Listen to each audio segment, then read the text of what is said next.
सभी विद्यार्थियों का स्वागत है हमारे चैनल पर। तो आज के सेशन में हम बिहार बोर्ड एग्जाम 2026 के लिए क्लास ट्वेल्थ होम साइंस का टॉप जो है 26 मिक्स सब्जेक्टिव क्वेश्चन का जो है पार्ट 2 वीडियो को हल करेंगे।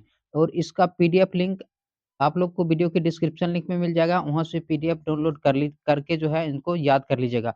और ऑब्जेक्टिव का सेट आप लोग को ऑब्जेक्टिव का जो है होम साइंस का ऑब्जेक्टिव का सेट आप लोग को कल से जो है 2 बजे से जो है लगातार जो है 5 सेट कराकर जो है 2 बजे से डेली प्रतिदिन जो है आप लोग का होम साइंस का जो है ऑब्जेक्टिव के सेट जो जो है कराकर उसको खत्म कर देंगे। तो देखिए, तो फर्स्ट क्वेश्चन है, देखिए अंतःस्रावी ग्रंथि से आप क्या समझते हैं? तो देखिए अंतःस्रावी ग्रंथि, देखिए अंतःस्रावी ग्रंथि, देखिए वैसा ग्रंथि जो अपना उत्पाद लक्ष्य लक्ष्य अंगों तक नलिका द्वारा नहीं ले जाती है, उसे अंतःस्रावी ग्रंथि कहते हैं। मतलब अंतःस्रावी जो ग्रंथि होते हैं वो नलिका विहीन होते हैं, यानी कि नलिका उसमें नहीं होती है। तो मतलब जहाँ से वो निकलता है वहीं से अपना कार्य करना क्या कर देता है, लक्ष्य अंगों तक पहुँचकर जो है अपना कार्य शुरू कर देता है। तो इसीलिए इसको नलिका विहीन ग्रंथि भी कहते हैं। तो अंतःस्रावी ग्रंथि के बारे में याद रखिएगा, वैसा ग्रंथि जो अपना उत्पाद लक्ष्य लक्ष्य अंगों तक नलिका द्वारा नहीं ले जाती है, उसे अंतःस्रावी ग्रंथि कहते हैं और इसे नलिका विहीन ग्रंथि भी कहते हैं। देखिए, एग्ज़ाम में इस तरह से भी क्वेश्चन पूछता है कि 2 अंतःस्रावी ग्रंथियों का नाम लिखें, तो आप लोग याद रखिएगा अंतःस्रावी ग्रंथियों में याद रखिएगा पीयूष ग्रंथि हो गया, थायराइड ग्रंथि हो गया, अधिवृक्क ग्रंथि हो गया, अग्नाशय ग्रंथि हो गया इत्यादि। इन सभी जो है अंतःस्रावी ग्रंथियों का परिभाषा और इनका नाम भी याद रखिएगा। देखिए नेक्स्ट क्वेश्चन है, देखिए इंसुलिन हार्मोन क्या है? तो इंसुलिन हार्मोन क्या है? तो देखिए इंसुलिन हार्मोन, देखिए यह अग्नाशय ग्रंथि द्वारा स्रावित होता है। तो ऑब्जेक्टिव क्वेश्चन पूछा जाता है कि इंसुलिन हार्मोन जो है किस ग्रंथि द्वारा स्रावित होता है? तो आप लोग याद रखिएगा यह अग्नाशय ग्रंथि द्वारा स्रावित होता है, जो हमारे शरीर के ऊर्जा के लिए भोजन में पाए जाने वाले कार्बोहाइड्रेट से, यानी कि जो हमारे शरीर के ऊर्जा के लिए भोजन में पाए जाने वाले कार्बोहाइड्रेट से ग्लूकोज़ का उपयोग करती है, ग्लूकोज़ का उपयोग करती है। यह देखिए यह ब्लड शुगर की मात्रा को नियंत्रित करता है। यानी इंसुलिन हार्मोन देखिए ब्लड शुगर की मात्रा को भी नियंत्रित करता है, इसकी कमी से मधुमेह रोग होती है। ऑब्जेक्टिव क्वेश्चन पूछा जाता है कि इंसुलिन की कमी से कौन रोग होती है? तो याद रखिएगा मधुमेह रोग होती है। तो इंसुलिन हार्मोन के बारे में याद रखिएगा कि यह अग्नाशय ग्रंथि द्वारा स्रावित होता है, जो हमारे शरीर के ऊर्जा के लिए भोजन में पाए जाने वाले कार्बोहाइड्रेट से ग्लूकोज़ का उपयोग करती है। देखिए यह ब्लड शुगर की मात्रा को नियंत्रित करती है, इसकी इसकी कमी से मधुमेह रोग होती है। तो इसके बारे में आप लोग याद रखिएगा। नेक्स्ट क्वेश्चन है, देखिए विरसन क्या है? तो विरसन क्या है? तो देखिए विरसन, देखिए उदर गुहा के नीचे दोनों जगहों के बीच में 2 अंडाकार थैली जैसी संरचना होती है, जिसे विरसन कहते हैं। तो याद रखिएगा कि उदर गुहा के नीचे दोनों जगहों के बीच में 2 अंडाकार जैसी संरचना होती है, जिसे क्या कहते हैं? विरसन कहते हैं। इसमें नर युग्मक शुक्राणु का निर्माण होता है। ऑब्जेक्टिव क्वेश्चन पूछा जाता है कि शुक्राणु का निर्माण कहाँ होता है? तो याद रखिएगा विरसन में होता है शुक्राणु का निर्माण। तो इसके बारे में आप लोग याद रखिएगा। नेक्स्ट क्वेश्चन है, देखिए निप्पल क्या है? तो निप्पल के बारे में याद रखिएगा। देखिए स्तनों के बीच में देखिए गहरे रंग की त्वचा होती है, जिस पर एक घुंडी की भांति संरचना उभरी रहती है, जिसे क्या कहते हैं? जिसे निप्पल कहते हैं। इसके बारे में याद रखिएगा, इसमें अनेक अनेक जो है सूक्ष्म छिद्र होते हैं जो दिखाई नहीं देते हैं। इन छिद्रों द्वारा ही क्या निकलता है? दूध निकलता है। तो इसके बारे में जो है आप लोग याद रखिएगा, पूछा जाता है एग्ज़ाम में। नेक्स्ट क्वेश्चन है, देखिए परिवार नियोजन के 2 लाभ को लिखें। तो परिवार नियोजन के 2 लाभ, तो देखिए परिवार नियोजन के 2 लाभ इस प्रकार है। तो देखिए, तो छोटा परिवार सुखी परिवार होता है, यानी परिवार नियोजन का मतलब क्या होता है कि परिवार को छोटा रखा जाता है। तो देखिए छोटा परिवार जो है सुखी परिवार होता है, क्योंकि इसमें इसमें एक व्यक्ति को क्या होता है कि 10 से 15 लोगों का जो है खर्च उठाना नहीं पड़ता है। तो परिवार नियोजन के फर्स्ट लाभ को याद रखिएगा, यह परिवार छोटा परिवार सुखी परिवार होता है, क्योंकि इसमें एक व्यक्ति को 10 से 15 लोगों लोगों का जो है खर्च नहीं उठाना पड़ता है। उसके बाद देखिए छोटे परिवार में व्यक्ति की सामान्य आवश्यकता की पूर्ति हो जाती है, और छोटे परिवार में क्या होते हैं कि व्यक्ति की जो सामान्य आवश्यकता होती है उसकी पूर्ति हो जाती है। जैसे देखिए पोषण हो गया, कपड़ा हो गया, शिक्षा इत्यादि। तो इन सभी के बारे में परिवार नियोजन के 2 लाभ काफ़ी इम्पोर्टेंट है, इसके बारे में निश्चित रूप से याद रखिएगा। नेक्स्ट क्वेश्चन है, देखिए विरी या शुक्र क्या है? इसका निर्माण किन-किन ग्रंथियों के स्राव से होता है? तो विरी या शुक्र क्या है? इसका निर्माण किन-किन ग्रंथियों के स्राव से होता है? तो देखिए इसके बारे में याद रखिएगा कि मैथुन क्रिया के समय मूत्र जनन छिद्रों के द्वारा जो द्रव निकलता है उसे विरी या शुक्र कहते हैं। तो इसके बारे में आप लोग याद रखिएगा कि देखिए इसका निर्माण 3 ग्रंथियों के स्राव से मिलकर होता है। इसका निर्माण 3 ग्रंथियों के स्राव से मिलकर होता है। एक देखिए शुक्राशय हो गया, एक हो गया प्रोटेस्ट, एक हुआ अधिवृषण जिसके एपी डाई डाई एपिडायमिस भी कहते हैं। तो याद रखिएगा, ऑब्जेक्टिव पूछा जाता है कि जो है विरी का निर्माण किन-किन ग्रंथियों के स्राव से होता है? तो शुक्राशय, प्रोटेस्ट और अधिवृषण, जिसे एपिडायमिस भी कहते हैं, ठीक है? तो इसके बारे में भी आप लोग याद रखिएगा। नेक्स्ट क्वेश्चन है, देखिए शिश्न क्या है? ए इसके प्रमुख कार्य को लिखिए। तो शिश्न क्या है? इसके प्रमुख कार्य को लिखना है। तो देखिए, जिसके द्वारा निषेचन क्रिया के दौरान शुक्राणु मादा के गर्भाशय में प्रतिस्थापित होता है, शिश्न कहलाता है। तो इसके बारे में याद रखिएगा कि जिसके द्वारा निषेचन क्रिया के दौरान शुक्राणु मादा के गर्भाशय में प्रतिस्थापित होता है, शिश्न कहलाता है। देखिए इम्पोर्टेंट क्वेश्चन है, मॉडल सेट के हर एक सेट में आप लोग को मिल जाएगा। देखिए, सामान्यतः इसकी लंबाई 3 से 4 इंच होती है, इसकी लंबाई 3 से 4 इंच होती है, परंतु मैथुन क्रिया के समय इसकी लंबाई 5 से 6 इंच हो जाती है। इसका निर्माण संयोजी ऊतक से होता है। तो याद रखिएगा, ऑब्जेक्टिव क्वेश्चन पूछा जाता है, शिश्न का निर्माण किस ऊतक से होता है? संयोजी ऊतक से होता है। इसके बारे में आप लोग याद रखिएगा। शिश्न के कार्य, तो फर्स्ट कार्य याद रखिए, मूत्र त्याग करना। उसके बाद देखिए मैथुन क्रिया के समय शुक्र रस निकालना। तो इसके बारे में आप लोग याद रखिएगा, इंपॉर्टेंट क्वेश्चन है, निश्चित रूप से आप लोग याद रखिएगा। नेक्स्ट क्वेश्चन है, देखिए निषेचन किसे कहते हैं? ये भी देखिए मॉडल सेट के प्रत्येक सेट में आप लोग को मिल जाएगा कि निषेचन किसे कहते हैं, निषेचन क्या है? तो देखिए, नर युग्मक शुक्राणु एवं मादा युग्मक अंडाणु के संयोजन की क्रिया निषेचन कहलाती है। तो सिंपल सा परिभाषा है कि नर युग्मक शुक्राणु एवं मादा युग्मक अंडाणु के संयोजन की क्रिया निषेचन कहलाती है। तो इसके बारे में याद रखिएगा। नेक्स्ट क्वेश्चन है, देखिए मैथुन क्या है? तो मैथुन, तो देखिए जब नर एवं मादा आपस में मिलकर शुक्राणु स्थानांतरित करता है, तो यह स्थानांतरण की क्रिया मैथुन कहलाती है। तो देखिए दोनों अलग-अलग क्वेश्चन है, ठीक है? तो निषेचन के बारे में याद रखिएगा कि बोलिएगा, नर युग्मक शुक्राणु एवं मादा युग्मक अंडाणु के सृजन की क्रिया निषेचन कहलाती है, और मैथुन के बारे में पूछेगा, तो जब नर एवं मादा आपस में मिलकर शुक्राणु स्थानांतरित करता है, तो यह स्थानांतरण की क्रिया मैथुन कहलाता है। इसके बारे में याद रखिएगा।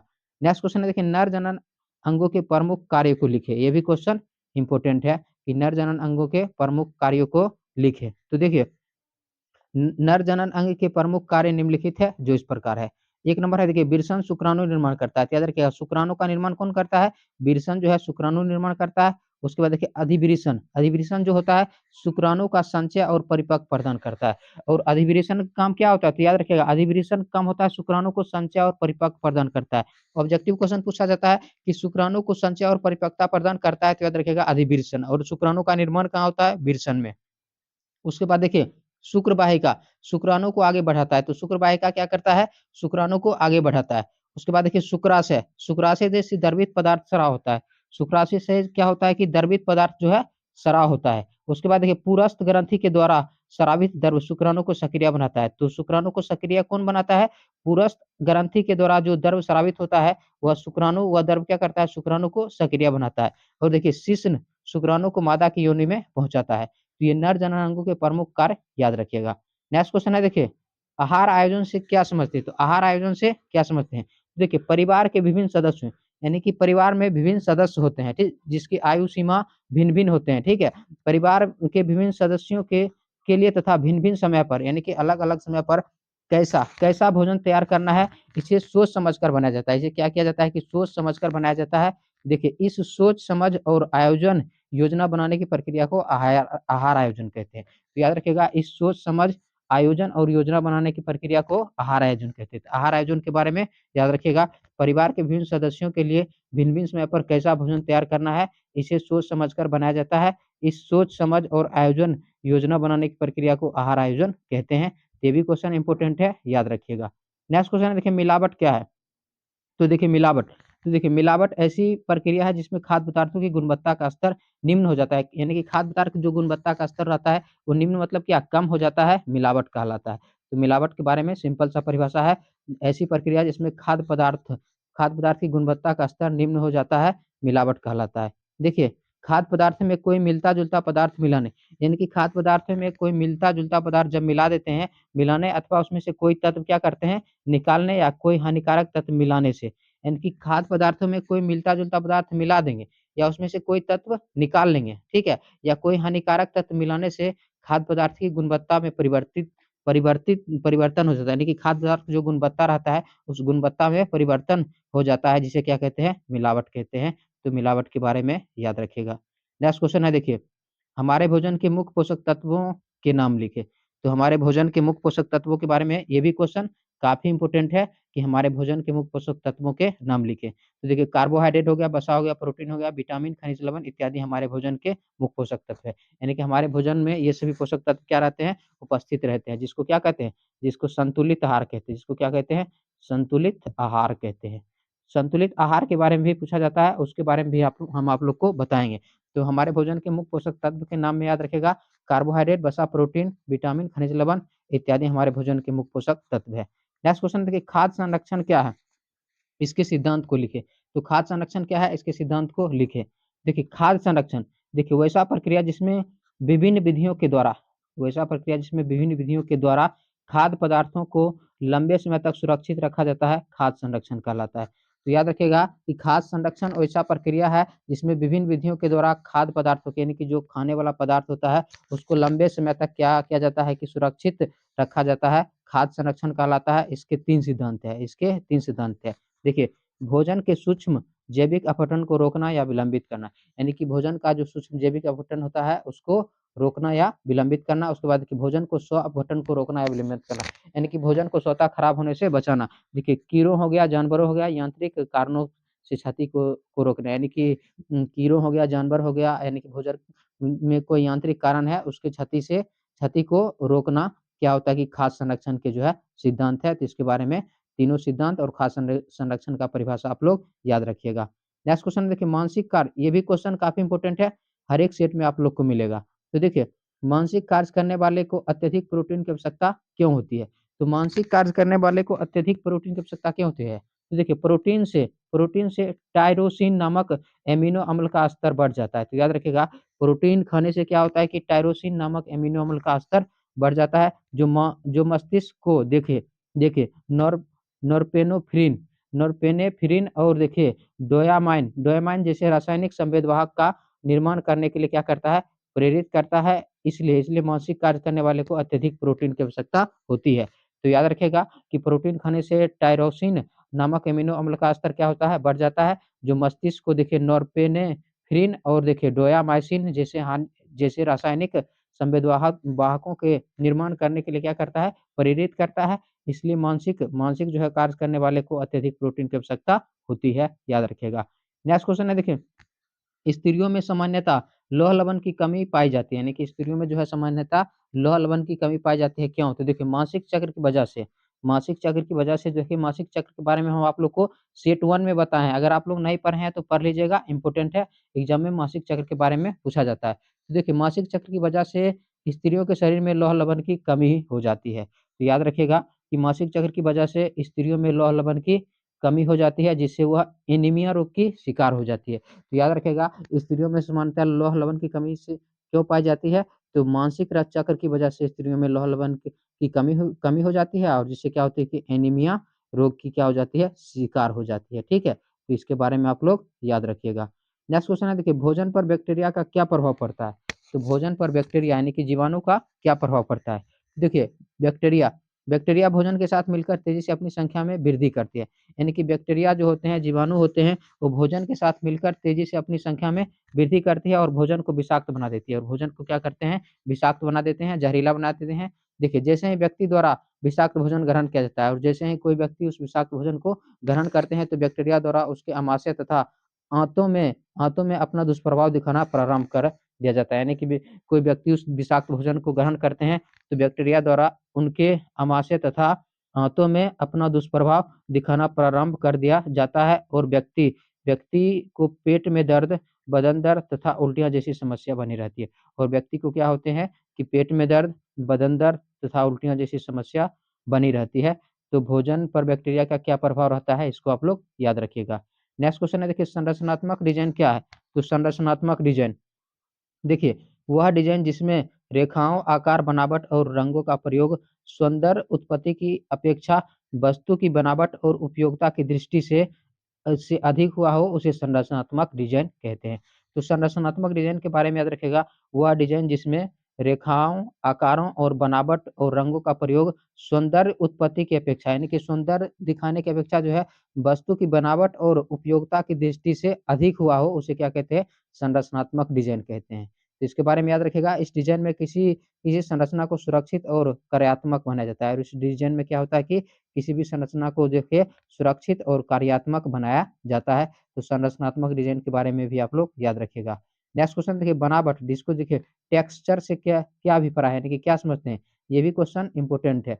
तो बनावट यानी कि टेक्सचर से आप क्या समझते हैं? तो देखिए बनावट यानी कि टेक्सचर, देखिए किसी वस्तु के धरातल को, यानी किसी वस्तु के जो धरातल होता है को छूने से जो सहज या स्पर्श अनुभव होता है, यानी कि किसी वस्तु को जो धरातल यानी कि जो सतह होता है, उसको छूने से जो सहज यानी कि जो स्पर्श अनुभव होता है कि वस्तु कैसा है, मुलायम है या रुखरा है, तो उसी को क्या कहते हैं? उसी को बनावट या टेक्सचर या सतह कहते हैं, ठीक है? तो याद रखिएगा, किसी वस्तु के धरातल को छूने से जो सहज या स्पर्शीय अनुभव होता है, उसे बनावट या टेक्सचर या सतह कहते हैं। देखिए, कमरे में सौंदर्य को उत्पन्न करने के लिए टेक्सचर भी एक महत्वपूर्ण तत्व है, यानी कि कमरे को सौंदर्य दिखाने के लिए भी क्या है कि टेक्सचर भी एक महत्वपूर्ण तत्व है। देखिए, इसे स्पर्श करके, देखकर दोनों प्रकार से पहचाना जा सकता है, यानी टेक्सचर को देखिए स्पर्श करके और देखकर दोनों प्रकार से पहचाना जा सकता है। देखिए, जैसे देखिए कोमल कपड़ा हो गया, उसको छूकर भी महसूस कर सकते हैं। मुलायम कपड़ा हो गया, रोएदार कपड़ों की पहचान।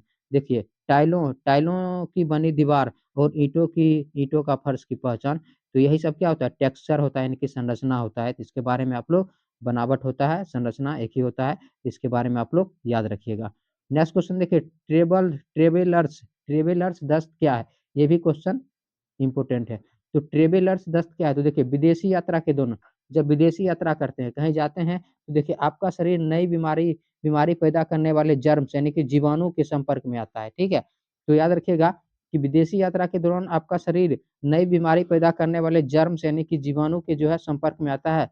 इससे इससे आपकी प्रतिरक्षा प्रणाली इन इन जीवों से लड़ने के लिए कम तैयार होता है, क्योंकि वो जो है नया जीवाणु होते हैं, ठीक है? नई बीमारी पैदा करने वाले जो जर्म्स होते हैं, जिससे जो प्रतिरक्षा तंत्र होता है, वो क्या होता है कि इन प्रणालियों से यानी कि इन जीवाणुओं से जो है लड़ने के लिए जो है कम तैयार होता है। देखिए, और आपको खाद्य विषाक्तता होने की जोखिम बढ़ जाता है, जिसके कारण भोजन विषाक्तता हो जाता है, ठीक है? यानी कि देखिए, जिसे आम तौर पर क्या कहते हैं, जिसे आम तौर पर इसी को क्या कहते हैं? ट्रेवलर्स दस्त, और भोजन को जो विषाक्तता होने पर जो है होने पर विभिन्न प्रकार की समस्या उत्पन्न होता है, तो जिसे क्या कहते हैं? जिसे ट्रेवलर्स दस्त कहते हैं, ट्रेवलर्स डायरिया या ट्रेवलर्स दस्त कहते हैं।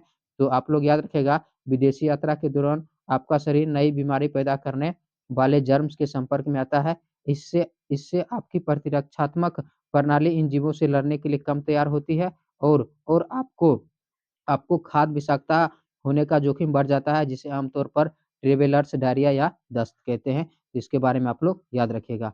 नेक्स्ट क्वेश्चन देखिए यहाँ से, ये देखिए नवजात शिशु के वस्त्रों में क्या गुण होना चाहिए? और ये इम्पोर्टेंट क्वेश्चन है, देखिए पूछा गया क्वेश्चन है, इम्पोर्टेंट क्वेश्चन है कि नवजात शिशु के जो वस्त्र होते हैं, उसमें क्या गुण होने चाहिए? तो देखिए, नवजात शिशु के वस्त्रों में निम्नलिखित गुण होने चाहिए, जो इस प्रकार है। फर्स्ट नंबर देखिए, कपड़े मुलायम और हल्के होना चाहिए, यानी कि कपड़े कैसा होना चाहिए? कपड़े मुलायम और हल्के होना चाहिए। देखिए, कपड़े हमेशा साफ या कीटाणु रहित होना चाहिए, और कपड़े जो है हमेशा साफ या कीटाणु रहित होना चाहिए। देखिए, कपड़े मंड या इलास्टिक रहित होना चाहिए, ठीक है? इलास्टिक इलास्टिक नहीं होगा यहाँ पर, प्लास्टिक होगा। प्लास्टिक प्लास्टिक रहित होना चाहिए, तो कपड़े मंड और देखिए प्लास्टिक रहित होना चाहिए। देखिए, ऐसे देखिए वस्त्र ऐसे हो जिसे जिसे आसानी से धोया और जल्दी सुखाया जा सकता है, और वस्त्र ऐसे होना चाहिए जिसे आसानी से धोया और जल्दी सुखाया जा सके। तो देखिए, वस्त्र वस्त्र सामने, पीछे या ऊपर की ओर खुलने चाहिए, जिससे पहनाने में सुविधा हो और शिशु को परेशानी ना हो। नेक्स्ट पॉइंट है देखिए, कपड़ों की सिलाई पक्की होनी चाहिए, ताकि बच्चों के उछल-कूद पर दबने से दबाव पड़ने से फटे नहीं। तो ये क्या है कि नवजात शिशु के वस्त्र को क्या गुण होना चाहिए? सिंपल सा है, निश्चित रूप से आप लोग याद रखिएगा, दीर्घ उत्तरीय क्वेश्चन के रूप में पूछा जाता है, ठीक है? तो आप लोग याद रखिएगा। नेक्स्ट क्वेश्चन है देखिए, अपने परिवार के लिए वस्त्र खरीदते समय किन-किन बातों को ध्यान रखेंगे? यानी परिवार के लिए वस्त्र खरीद रहे हैं, तो किन-किन बातों को ध्यान में रखेंगे?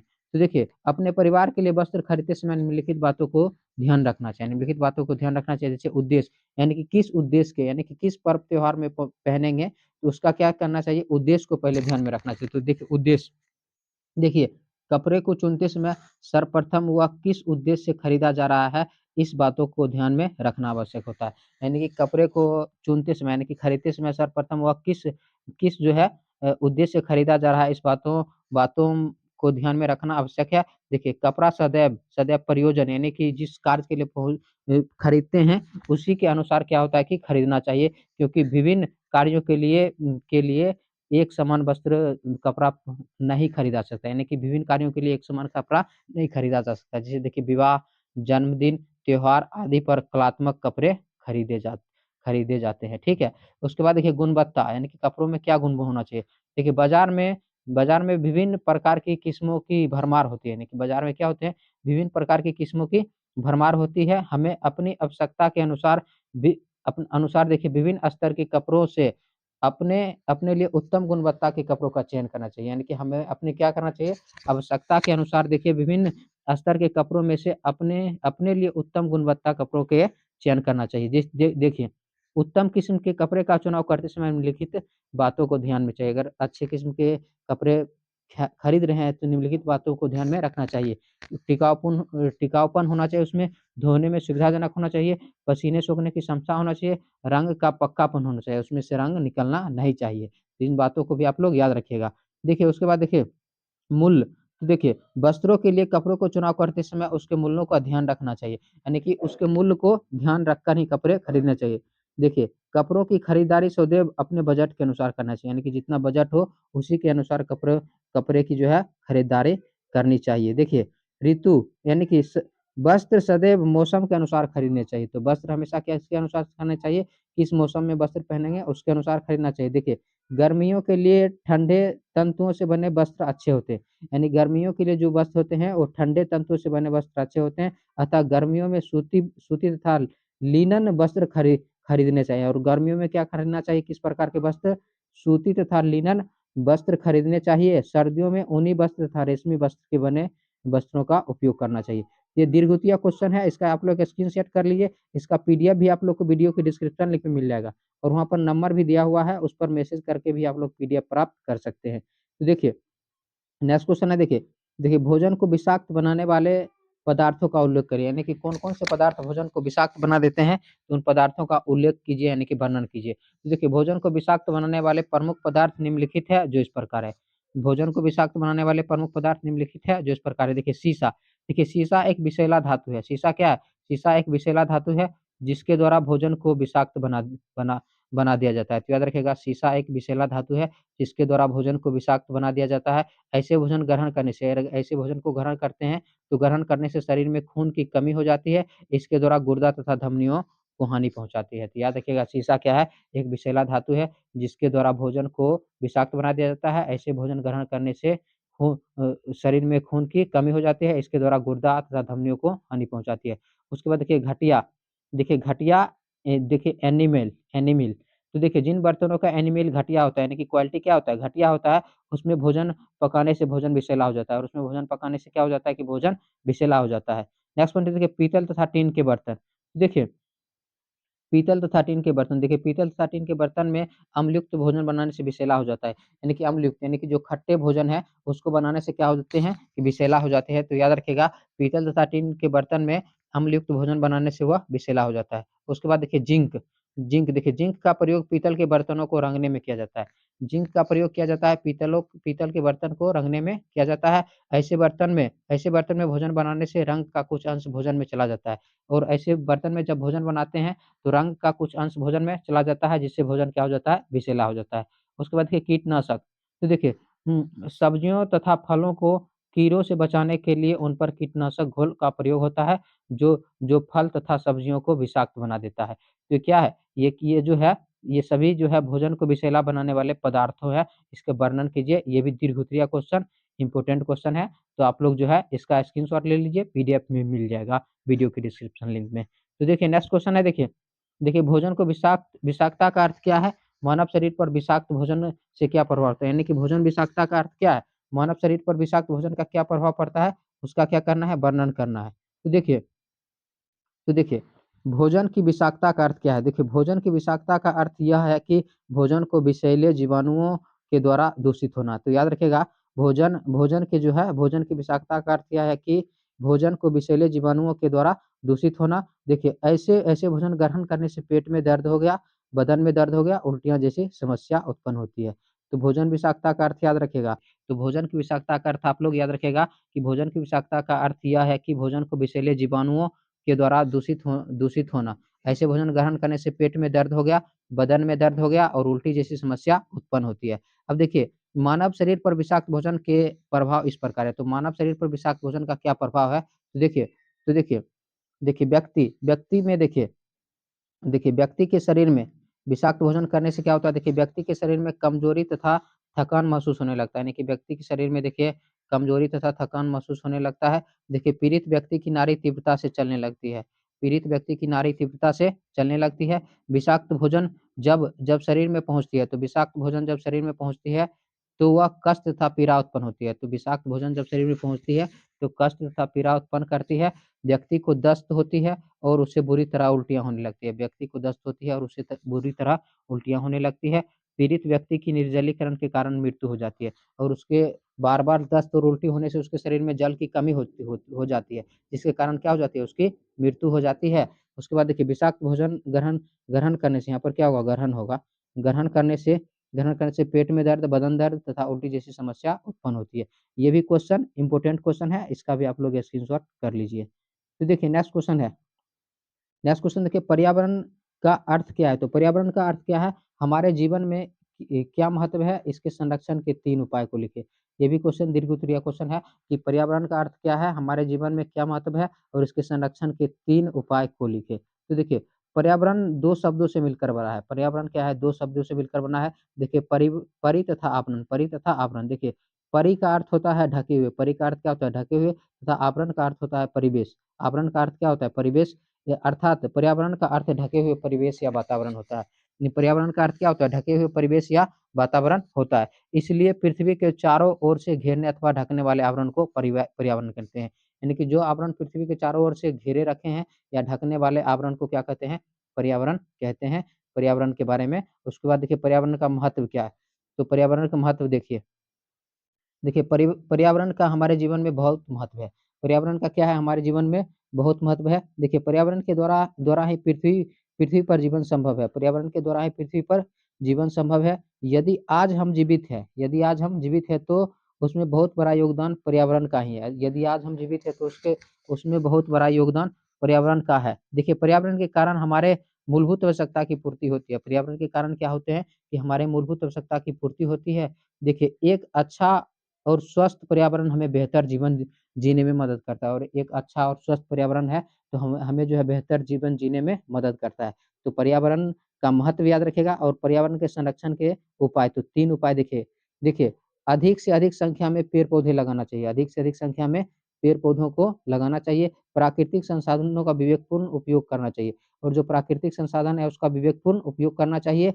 उद्योगों से निकलने वाले दूषित पदार्थों को सही तरह से निराकरण करना चाहिए और उद्योग से कोई दूषित पदार्थ निकल रहा है, तो उसको सही तरह से निराकरण यानी कि निपटान करना चाहिए। इसका भी आप लोग स्क्रीनशॉट कर सकते हैं। इसका पीडीएफ भी वीडियो के डिस्क्रिप्शन लिंक में मिल जाएगा। देखिए नेक्स्ट क्वेश्चन है और लास्ट क्वेश्चन है और ये भी क्वेश्चन काफ़ी इम्पोर्टेंट क्वेश्चन है कि रेडियोधर्मी प्रदूषण क्या है? से आप क्या समझते हैं? इसके प्रभाव एवं नियंत्रण का वर्णन करिए। तो रेडियोधर्मी प्रदूषण क्या होता है? इसका प्रभाव क्या है? इसके नियंत्रण का वर्णन करना है। तो देखिए रेडियोधर्मी पदार्थों के विघटन से निकलने वाले प्रदूषण को रेडियोधर्मी प्रदूषण जैसे यूरेनियम हो गया, थोरियम हो गया, ये सब क्या होते हैं? रेडियोधर्मी पदार्थ होते हैं। इसका जब विघटन होता है, तो विघटन से जो प्रदूषण निकलता है, उसी को रेडियोधर्मी प्रदूषण कहते हैं। तो याद रखिएगा कि रेडियोधर्मी पदार्थों की क्रियाशीलता एवं विघटन से निकलने वाले प्रदूषण को रेडियोधर्मी प्रदूषण कहते हैं। देखिए रेडियोधर्मी प्रदूषण के प्रभाव देखिए, रेडियोधर्मी प्रदूषण के कारण गर्भ में ही शिशुओं की मृत्यु हो जाती है, यानी कि माँ के गर्भ में ही शिशुओं की क्या हो जाती है? मृत्यु हो जाती है। देखिए, रेडियोधर्मी प्रदूषण के कारण कैंसर और अन्य आनुवांशिक रोग उत्पन्न होते हैं और रेडियोधर्मी प्रदूषण के कारण ही कैंसर और अन्य आनुवांशिक रोग उत्पन्न होते हैं। देखिए, रेडियोधर्मी प्रदूषण के कारण मनुष्य के शरीर विकलांग हो जाता है और रेडियोधर्मी प्रदूषण के कारण ही मनुष्य के शरीर विकलांग हो जाता है। तो रेडियोधर्मी प्रदूषण इसके प्रभाव याद रखिएगा। अब इसके नियंत्रण के उपाय क्या है? देखिए नियंत्रण के उपाय तो देखिए अंतर्राष्ट्रीय कानून बनाकर जल थल में नाभिकीय विस्फोट पर प्रतिबंध लगाना चाहिए। कि अंतर्राष्ट्रीय कानून यानी कि दो से अधिक देशों के बीच जो है कानून बनाकर देखिए जल, थल और नाभिकीय विस्फोट पर प्रतिबंध लगाना चाहिए। उसके बाद देखिए परमाणु बम हो गया, अन्य नाभिकीय बमों के निर्माण पर प्रतिबंध लगाना चाहिए। परमाणु बम हो गया, अन्य नाभिकीय बमों के निर्माण पर प्रतिबंध लगाना चाहिए। देखिए रेडियोधर्मी प्रदूषण का निराकरण तभी हो सकता है जब संसार परमाणु ऊर्जा के होर से यानी कि संसार में जो परमाणु ऊर्जा का जो आविष्कार हो रहा है, निर्माण हो रहा है, उसको समाप्त कर दिया जाएगा, तभी रेडियो धर्मी धर्मी प्रदूषण का क्या हो सकता है, निराकरण हो सकता है। ठीक है। देखिए पीडीएफ आप लोग को पीडीएफ डाउनलोड नहीं होगा तो इस नंबर पर व्हाट्सएप मैसेज कर दीजिएगा, आप लोग को पीडीएफ मिल जाएगा। वीडियो पसंद आया तो लाइक कर दीजिए, शेयर कर दीजिए और चैनल पर पहली बार है तो सब्सक्राइब जरूर कीजिएगा। मिलते हैं अगले वीडियो में। आप लोग को जो है वीडियो को लाइक कीजिए, शेयर कीजिए। धन्यवाद।